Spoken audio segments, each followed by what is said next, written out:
En admirant le colosse de Goya, la définition de volonté nous vient. La destruction apparaît sous forme de brouillard rougeoyant. Les terres sont dévastées, un mélange de yin et de yang couvre les jambes du géant. Son corps est ferme, les muscles sont ciselés, l'ombre amenée par son fait semble renforcer sa carrure.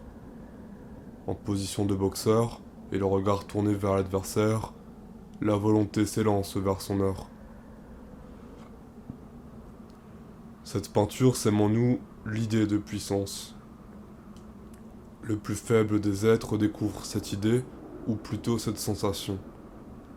Elle lui vient comme un instinct.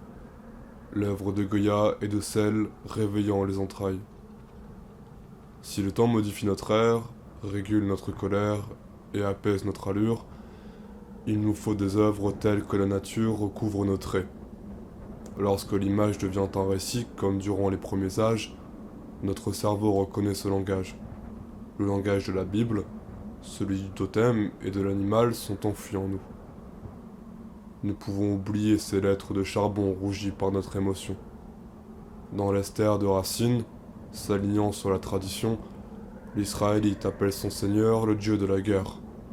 La première pousse, les premiers carrés de racines sous l'arbre gigantesque, frémit à cette appellation.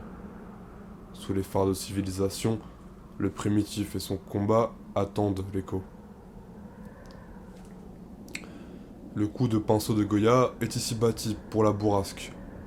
Le corps et la destruction font partie du même vent.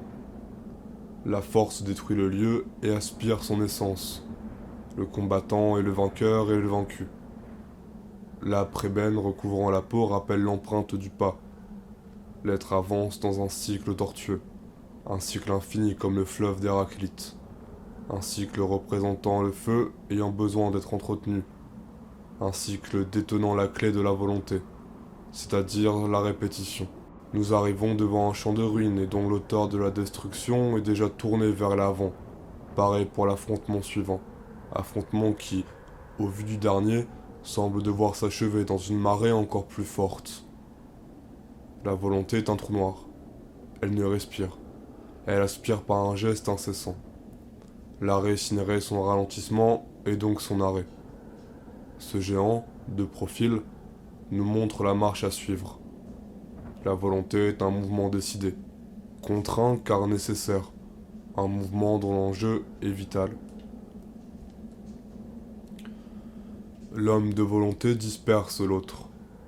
Les bêtes et les hommes se dirigent vers nous, vers le sud et vers l'est. L'homme de volonté rebat les cartes. L'homme est auréolé par les forces. Ici, le géant ceinturé de nuages perce l'abîme du désordre et devient le point d'ordre du spectateur. La volonté est le repère.